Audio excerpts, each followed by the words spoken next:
성경 봉독하겠습니다. 하나님 말씀은 신약 성경 고린도전서 13장 4절 말씀입니다. 고린도전서 13장 4절부터 7절까지 말씀을 봉독하겠습니다.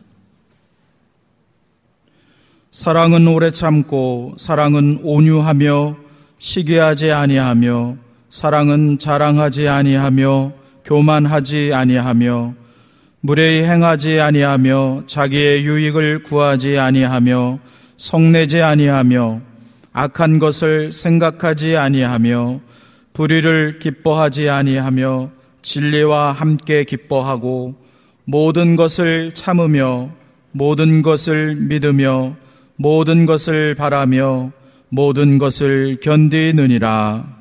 아멘. 그리스도인의 기본 신앙, 이 제목으로 연범성 목사님께서 말씀 증거해 주시겠습니다. 할렐루야 찬양대 찬양 들으면서 좀 마음이 울컥했습니다. 하나님의 은혜 아니면 우리가 어떻게 지금까지 살 수 있을까? 하나님의 은혜 아니면 어떻게 저 같은 사람이 목사가 됐을까요? 그 은혜 생각하면서 울컥해서 설교를 끝까지 할 수 있을지 모르겠습니다. 지난 7월 19일 주일날 예배 때에 고린도전서 13장 13절을 말씀으로 그리스도인이 갖춰야 할 기본적인 신앙에 대해서 말씀을 나눴습니다. 그런즉 믿음, 소망, 사랑, 이 세 가지는 항상 있을 것인데 그 중에 제일은 사랑이라. 이 말씀을 오늘 그리스도인의 기본신앙 두 번째로 연속되는 설교의 이해를 돕기 위해서 짧게 정리해 보겠습니다. 첫째, 믿음입니다. 우리 그리스도인은 믿음을 떠나서는 살 수 없습니다. 하나님이 선포하신 너는 내 아들이다, 너는 내 딸이다, 오늘 내가 너를 낳았다, 이 말씀대로 내가 구원받은 하나님의 자녀로 하늘나라의 공주요 왕자인 것이 분명히 믿어질 때에 우리는 세월이 흐를수록 영적으로 철이 들어서 점점 하나님의 자녀답게 살아갈 수 있는 것입니다. 그러므로 하나님이 선물로 주신 믿음은 생명입니다. 두 번째, 소망입니다. 사실 오염되고 훼손되어 가는 오늘날의 지구촌 환경과 우리 사회와 나라의 현실을 보면 절망적일 수밖에 없습니다. 하지만 지난 반만 년 동안 항상 오늘과 같은 위기의 순간마다 생명의 빛으로 찾아오신 하나님, 그래서 변함없이 이 나라와 민족을 구원해 주시고 지켜주신 하나님을 우리가 신뢰한다면 우리는 어두운 현실 속에서도 빛으로 오신 주님께 소망을 가질 수 있습니다. 주님 안에 소망이 있는 것입니다. 세 번째는 사랑입니다. 겨우 30cm도 되지 않는 머리부터 가슴까지의 거리. 머리로는 늘 사랑을 베풀면서 살아야지, 그러면서도 가슴에는 울림이 없는, 가슴에는 뜨거움이 없는, 그래서 손과 발이 움직이지 않는 우리들 자신입니다. 그래서 고 김수환 추기경은 이런 고백을 했습니다. 나는 사랑이 머리에서 가슴까지 오는데 70년이 걸렸습니다. 왜 바울 사도가 믿음도 중요하고 소망도 중요한데 그 중에 제일은 사랑이라고 했을까요? 아마 바울 자신이 가장 힘들어했던 부분일지도 모릅니다. 그래서 그 중에 제일은 사랑이라 이렇게 강조했는지도 모릅니다. 그런 의미에서 오늘을 살아가는 우리들이 머리로 알고 있는 사랑을 가슴에까지 이르도록 끊임없이 연습하고 훈련해서 먼저는 나부터 변화되고 나의 변화로 인해 가정이 변화되고 교회와 사회의 변화까지 이끌어내야 하는 것입니다. 바라기는 선물로 받은 믿음을 생명으로 여기는 성도, 어떤 절망적인 상황 속에서도 하나님 안에 소망의 끈을 끝까지 붙잡는 성도, 긍휼히 여기는 예수의 마음으로 삶의 현장에서 묵묵히 사랑을 실천하는 성도, 이렇게 믿음과 소망과 사랑이라는 그리스도인의 기본 신앙에 충실한 성도 여러분이 되시기를 주님의 이름으로 축원합니다. 오늘 본문 고린도전서 13장 4절에서 7절 말씀을 표준 세번역 성경으로 제가 읽겠습니다. 사랑은 오래 참습니다. 사랑은 친절합니다. 사랑은 시기하지 않습니다. 사랑은 뽐내거나 교만하지 않습니다. 사랑은 무리하지 않습니다. 사랑은 자기의 유익보다 상대방의 유익을 구합니다. 사랑은 성을 내지 않습니다. 사랑은 모든 것을 덮어줍니다. 사랑은 모든 것을 믿어줍니다. 사랑은 모든 것을 함께 바라봅니다. 사랑은 모든 것을 함께 견디어 냅니다. 우리는 이 말씀을 되게 나와 다른 사람과의 관계 속에서 이루어지는 그런 사랑에 대해서 이해를 합니다. 예를 들어서 사랑은 오래 참습니다. 이 말씀은 그냥 내 자녀가 아무리 속을 썩여도 내가 그 아이를 사랑하기 때문에 끝까지 참아야 한다는 것으로 이해합니다. 만약 끝까지 참지 못한다면 사랑이 부족한 부모가 되는 것입니다. 그런데 이 말씀을 오늘은 나와 다른 사람과의 관계뿐만 아니라 나와 하나님과의 관계에서 이 사랑의 말씀을 적용해 보려고 합니다. 물론 짧은 설교 시간에 본문 전체를 다 풀어낼 수 없어서 오늘은 3가지 정도를 중심으로 살펴보겠습니다. 첫째, 4절 말씀입니다. 사랑은 오래 참습니다. 한번 따라해 주시겠습니까? 사랑은 오래 참습니다. 사랑은 오래 참습니다. 우리는 정말 참을성이 없습니다. 그래서 오죽하면 작심 3일이라는 말까지 생겼습니다. 누가복음 15장에서 흔히 탕자의 비유라고 하는 예수님의 비유의 말씀이 기록되어 있습니다. 어떤 부자에게 아들이 둘이 있는데 작은 아들이 아버지의 유산을 받아가지고 먼 지방으로 가서 친구들과 방탕하게 생활하면서 가지고 간 재산을 다 탕진했습니다.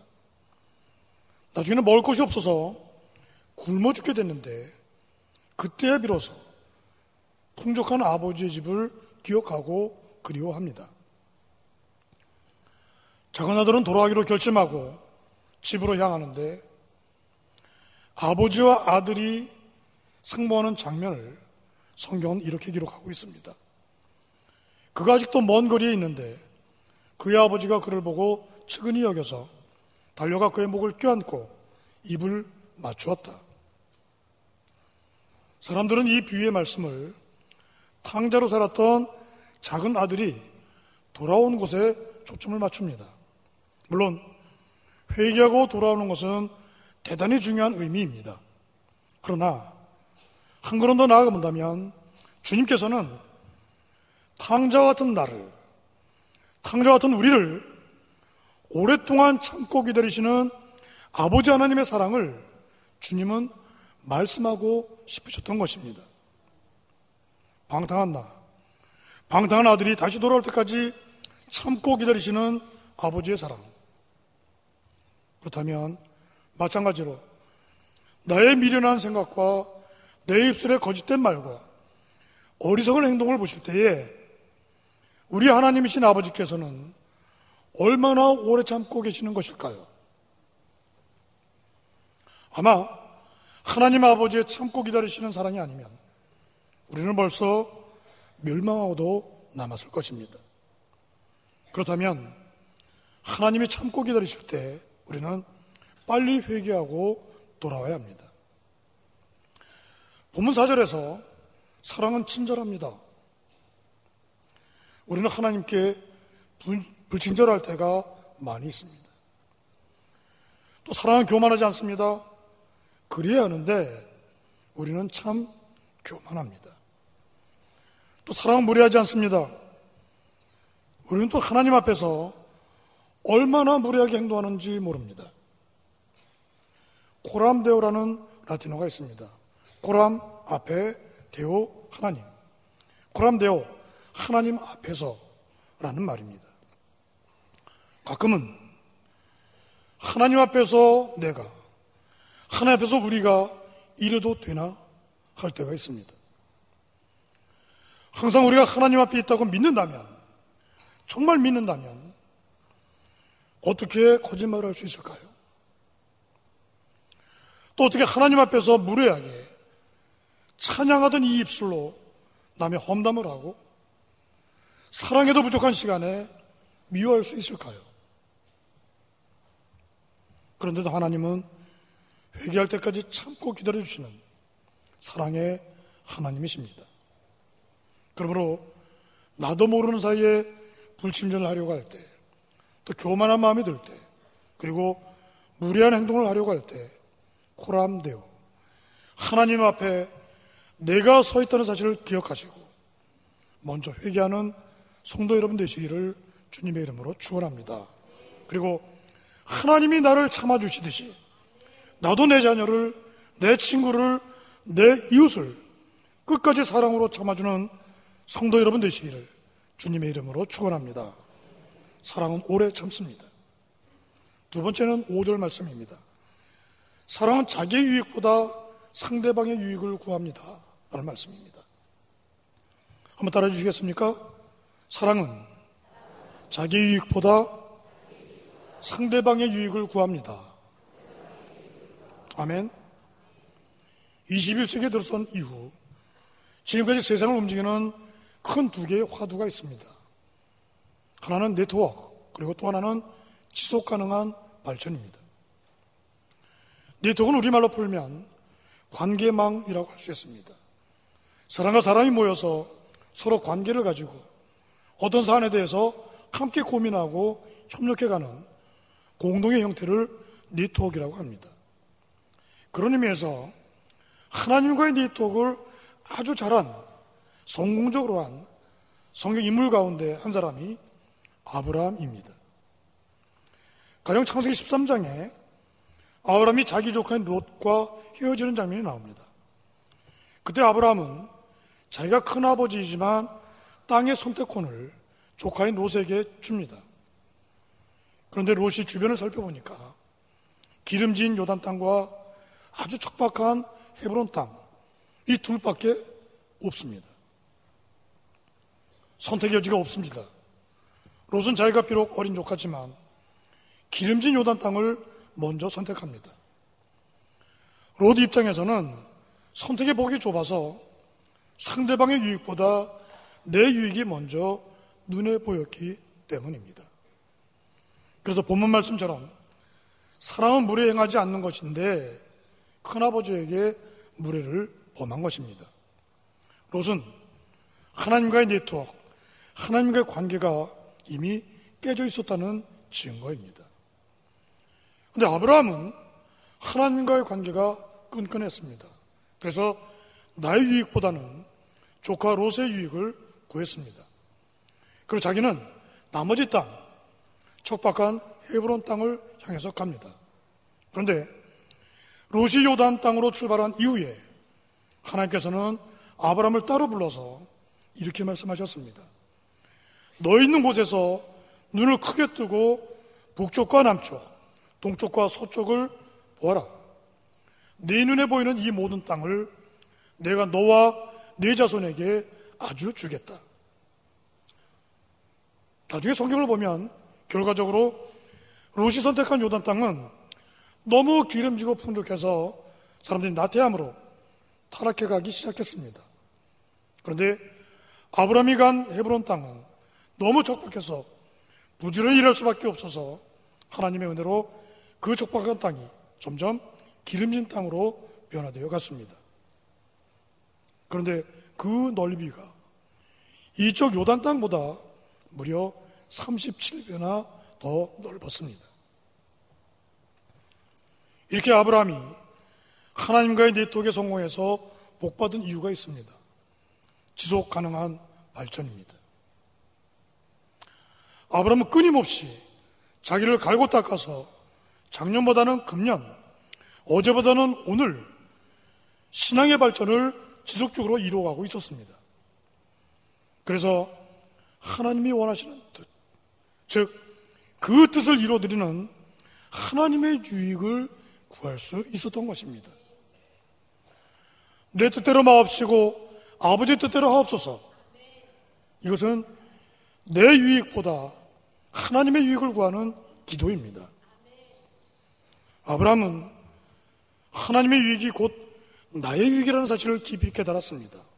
특히 너는 내 아들이다. 오늘 내가 너를 낳았다. 내가 하나님의 친자녀이고 상속자라는 사실을 아브라함은 너무나도 잘 알고 있었습니다. 아버지 것이 다 내 것입니다. 이 사실을 분명하게 믿었습니다. 그러므로 사람들이 하나님과의 관계에 실패하는 이유는 내 신앙의 지속적인 발전이 없어서입니다. 하나님이 호세아 선지자를 통해서 말씀하셨습니다. 내 백성이 지식이 없으므로 망하는도다. 즉 하나님을 아는 지식이 없어서 망한다고 한탄하신 것입니다.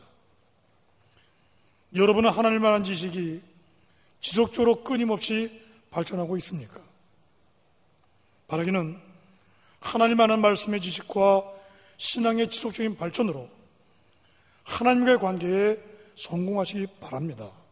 그래서 아브라함처럼 나의 유익보다 상대방의 유익, 나의 유익보다 하나님의 유익을 구해서 하나님으로부터 37배의 복을 받는 성도 여러분 되시기를 주님의 이름으로 축원합니다. 사랑은 자기의 유익보다 상대방의 유익을 구합니다. 마지막 세 번째 7절 말씀입니다. 사랑은 모든 것을 믿어줍니다. 한번 따라해 주시겠습니까? 사랑은 모든 것을 믿어줍니다. 아멘. 지난 5월 16일 날 본 내용인데 기사에서 어느 기관에서 부모와 청소년 1143명에게 질문했습니다. 하나는 청소년들에게 부모님에게 가장 자주 듣는 말이 무엇입니까? 라는 질문입니다. 어떤 말이 나왔을까요? 여러분 다 경험하셨지 않습니까? 공부 열심히 해라. 첫 번째입니다. 그 다음에 게임 그만해라. 용돈 아껴 써라. 그만 좀 놀아라. 나쁜 친구 사귀지 말아라. 빨리 씻고 학원 가야지. 그런 순서입니다. 또 이렇게 질문했습니다. 청소년들에게 부모님에게 가장 듣고 싶은 말이 무엇입니까? 어떤 말 같습니까? 첫째는 사랑해, 괜찮아, 고마워, 수고했다, 힘들지? 미안해, 보고 싶다. 마지막에 자녀들에게 부모님에 대해서 10점 만점에 몇 점을 줄 수 있는지 물어봤습니다. 몇 점 받았을까요? 평균을 내보면 어머니는 8.03점입니다. 8점 정도입니다. 아버지는 몇 점쯤 됐을까요? 힌트를 드리면 다른 통계에 보면 청소년들이 아버지와 하루에 1분도 대화를 안 하는 청소년들 몇 퍼센트인지 보니까 고등학생은 22%의 학생들이 아버지와 하루에 1분 미만, 거의 대화가 없는 거고요. 중학생은 그나마 좀 나서 17.4%가 아버지와 하루 종일 거의 대화가 없습니다. 그러면 아버지 점수를 몇 점 줬을까요? 7.86점을 줬습니다. 아이들은 부모님에게 늘 불평하는 것 같아도 이렇게 후하게 점수를 매겼습니다. 그렇다면 이 모든 것을 종합해 볼 때 자녀들이 부모님에게 가장 듣고 싶은 말이 무엇일까요? 한번 따라해 주시겠습니까? 나는 너를 믿는다. 아멘. 나는 너를 믿는다, 이 말입니다. 사실 부모는 항상 자녀를 믿었다가 실망하고 다시 또 믿었다가 실망하고 계속 반복되는 경우가 대부분입니다. 그러다가 나중에는 내 자녀가 하는 말이나 행동을 믿지 못하고 화를 내기도 합니다. 그렇다면 입장을 좀 바꿔서 하나님 앞에서, 하나님 아버지 앞에서 자녀로서의 나는 과연 어떨까요? 하나님은 나를 믿어주시는데 과연 나는 그 믿음에 제대로 보답하는 삶을 살고 있는 것일까 하는 것입니다. 하나님께서는 나를 믿어주시는데 내가 실망시켜드리고 죄송합니다, 용서해 주세요, 그러고는 또다시 실망시켜드리고 그렇게 살고 있는 것은 아닐까 하는 것입니다. 나는 과연 하나님과 나의 입장에서 내 자녀에게 실망할 자격이 있을까요? 나는 내 자녀에게 화를 낼 자격이 있을까요? 창세기에 보면 아브라함은 하나님을 정말 잘 믿었습니다. 그래서 하나님께서도 그의 믿음을 인정하셨습니다. 아브라함이 여호와를 믿으니 여호와께서는 아브라함의 그런 믿음을 의로 여기셨다. 아브라함이 하나님과 생명적인 네트워크, 생명적인 관계를 얼마나 잘했는지 창세기 18장을 보면 알 수 있습니다. 하나님께서 죄악으로 타락한 소돔과 고모라 성을 심판으로 멸하실 때에 그곳에 살고 있던 조카 롯을 구출하기 위해서 아브라함이 하나님 앞에 나서는 장면입니다. 아브라함이 하나님께 청언합니다. 하나님, 그 성 안에 의인이 50명이 있어도 그 성을 쓸어버리시겠습니까? 하나님이 대답하셨습니다. 내가 의인 50명을 찾을 수 있다면 용서하겠다. 45명이면 어떻게 하시겠습니까? 용서하겠다. 40명이면 어떻게 하시겠습니까? 용서하겠다. 30명이면 어떻게 하시겠습니까? 용서하겠다. 20명이면 어떻게 하시겠습니까? 용서하겠다. 10명이면 어떻게 하시겠습니까? 용서하겠다. 이때 아브라함의 마음이 어땠을까요? 아마 하나님이 순간순간 어떻게 반응하실지 조마조마하고 두려웠을 것입니다. 조카라는 피부치를 위해서 지금 생명을 걸고 감히 하나님과 밀당을 한 것입니다.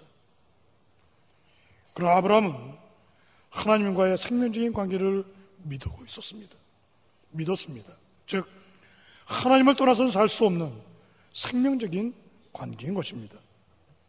오늘 우리도 하나님이 사랑으로 나를 믿어주시는 만큼 아브라함처럼 하나님과 깊은 관계에 들어갈 수 있습니다. 정말 턱없이 부족한 우리들이지만 하나님이 나를 믿고 계시다는 사실을 확실히 믿으시기를 주님의 이름으로 축원합니다. 사랑은 모든 것을 믿어줍니다. 끝까지 자녀들을 믿어주는 부모가 되시고 특히 나를 믿어주시는 우리 하나님을 실망시켜드리지 않는 신실한 성도 여러분 되시기를 주님의 이름으로 축원합니다. 영화 이야기로 오늘 설교를 마치겠습니다. 중동 지역에 있는 나라, 부천의 중동이 아니라 바깥쪽입니다. 중동 지역에 있는 나라 이란의 영화 중에 천국의 아이들이라는 제목의 영화 이야기입니다. 초등학교 3학년의 오빠가 자기 여동생의 허언 구두를 잃어버렸습니다. 오빠는 자기 집안의 가난한 형편을 알기 때문에 부모님에게 사실대로 말씀드릴 수 없었습니다. 그래서 자기 운동화를 여동생과 같이 번갈아 가면서 신기로 했습니다. 오전에 여동생이 신발을 신고 학교에 갔다 오면 오후반인 오빠가 그 신발을 받아 신고 학교에 갔습니다. 그래서 매일 여동생이 수업을 마치면 급하게 달려오고 오빠는 동네 입구에서 기다리다가 신발을 받아 신고 불이 나게 학교로 달려갔습니다. 그러던 어느 날 기쁜 소식을 들었습니다. 전국 어린이 마라톤 대회가 열렸는데 3등 상품이 운동화였습니다. 오빠는 꼭 3등을 해서 여동생에게 운동화를 선물하기로 결심했습니다. 마라톤 대회 날 드디어 출발 신호가 울렸습니다. 오빠는 달리는 처음부터 뒤로 쳐지면 나중에 못 쫓아올 것 같아서 맨 앞에서 1등으로 달리기 시작했습니다. 운동장에 있던 많은 사람들이 박수를 치고 칭찬하면서 빨리 뛰라고 응원을 했습니다. 오빠는 사람들의 박수와 환호 소리에 기분이 좋아지고 정신이 팔려서 3등을 하려고 했던 처음 생각을 깜빡 잊어버리고 그만 1등으로 들어오고 말았습니다. 결국 운동화보다 더 좋은 상을 받았지만 그것은 바라던 상이 아니었습니다. 텅 빈 운동장에서 필요하지도 않은 과분한 것을 들고 허공을 바라보는 오빠의 모습이 슬퍼 보였습니다. 다행스럽게도 아버지가 두 남매의 새 신발을 사오는 장면으로 이 영화는 끝이 납니다. 여러분, 인생은 그런 것입니다. 사람들이 환호하면, 박수치면 그것으로 정신을 잃어버립니다. 나에게 필요한 것이 무엇인지, 지금 왜 달리고 있는지를 잊어버리고 필요 이상의 것을 들고 자랑하려고 합니다. 그것으로 인해서 세상에서는 환호와 박수를 받을지 모르지만 우리 하나님이 원하시는 삶을 살 수는 없습니다. 우리가 인생의 마지막 순간에 텅 빈 운동장에서 쓸모없는 상을 들고 천황에게 서 있는 사람이 되어서는 안 될 것입니다. 정작 우리는 사람들의 박수와 환호로 평가받지 않습니다. 진정한 사랑으로 평가받고 심판을 받게 될 것입니다. 예수님을 정말 사랑했던 바울 사도가 믿음, 소망, 사랑, 이 세 가지는 항상 있을 것인데 그 중에 제일은 사랑이라고 강조한 이유입니다. 그 중에 제일은 사랑이라. 오늘 그 사랑은 오래 참는 사랑입니다. 그 사랑은 나의 유익보다 상대방의 유익을 구하는 사랑입니다. 특히 나의 유익보다 하나님의 유익을 구하는 사랑입니다. 그리고 그 사랑은 모든 것을 믿어주는 사랑입니다. 이것이 그리스도인의 기본 신앙입니다.